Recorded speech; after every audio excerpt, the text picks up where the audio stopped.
የትራንስፖርት ተሽከርካሪዎችን እናስመጣለን በሚል በ127 ሰዎች ላይ ከባድ የማታለል ወንጀል የፈጸሙ የሂሉ ታክሲ ስራ አስኪያጅና ግብረ አበሮቻቸው በቁጥጥር ስር ዋሉ። የትራንስፖርት ተሽከርካሪዎችን እናስመጣለን በሚል በ127 ሰዎች ላይ ከባድ የማታለል ወንጀል የፈጸሙ ተጠርጣሪዎችን በቁጥጥር ስር አውሎ ምርመራ እያጣራ መሆኑን የአዲስ አበባ ፖሊስ ጠቅላይ መምሪያ አስታውቋል። በአነስተኛ ቅድመ ክፍያ የመኪና ባለቤት እናድርጋቸዋለን በሚል የ127 ዜጎችን ተስፋና ጥሪት የበሉ ተጠርጣሪዎቹ በቁጥጥር ስር መዋላቸውን የአዲስ አበባ ፖሊስ አስታውቋል።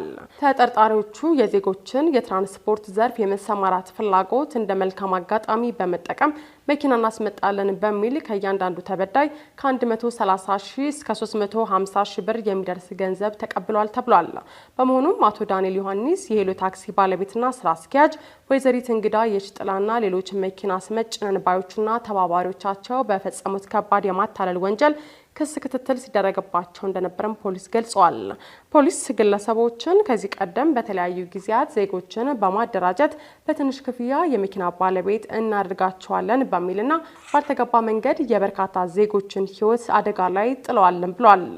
በአቋራጭ ለመክበር በማሰብ ከድሃው ዜጋ ገንዘብ በመሰብሰብ ያልተገባ ጥቅም ለማግኘት የሚሹ ግለሰቦች የሚሆኑ ተቋማትም ከድርጊታቸው ሊቆጠቡ ይገባል ያለው ፖሊስ መሰል የማታለል ድርጊት ውስጥ በሚገቡት ላይም ተገቢውን ሕጋዊ እርምጃ እንደሚወስድ ማስጠንቀቁን ከአዲስ አበባ ፖሊስ የማህበራዊ የትስስር ገጽ ያገኘነው መረጃ ያመለክታል።